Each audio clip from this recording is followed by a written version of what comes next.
we're seeing is corporate landlords wanting to hike up rents by up to 100% in Hoboken. And I want to know how many of the council members actually want to let them do that. Ron Batista? Yes, hi, good evening, everyone.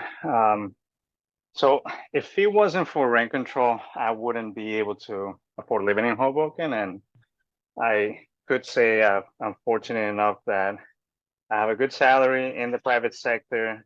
And in 2020, I was able to move with my family from a one-bedroom apartment to a two-bedroom apartment after my first daughter, Sophia, had turned 2.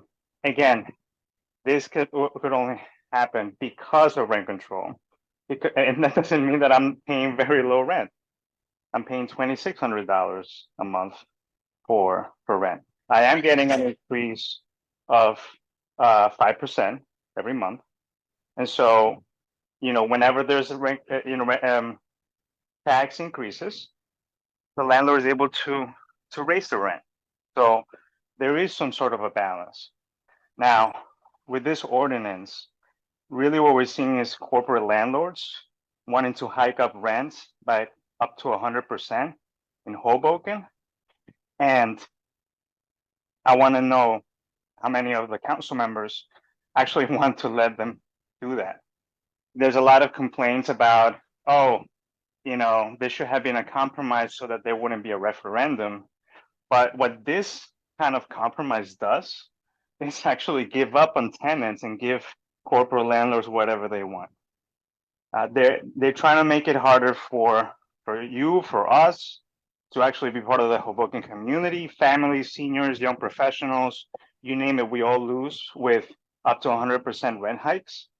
And in this time, when we see tenants, for the past few years especially, really fighting for corporate landlords and their rent hikes of $1,000, $2,000. This proposed ordinance actually says that if passed, that those elected officials that pass it have actually given up on the tenants. And, and it's really given up on our community because we're not talking about a commodity. We're talking about people's livelihoods. We're talking about my mother, who is also on rent control, who, is a retired senior. She can't afford big rent hikes.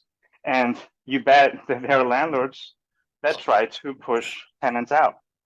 So my call to action for the city council members is to vote no on this ordinance, to actually not complain about that there's going to be a referendum, but instead the referendum is the chance to unite a community to protect tenants, to protect these rent hikes that have been ridiculous, unconscionable, that have brought legal cases, that we're in the struggle to even have the local tenant advocate because he has so many cases that now we're seeing.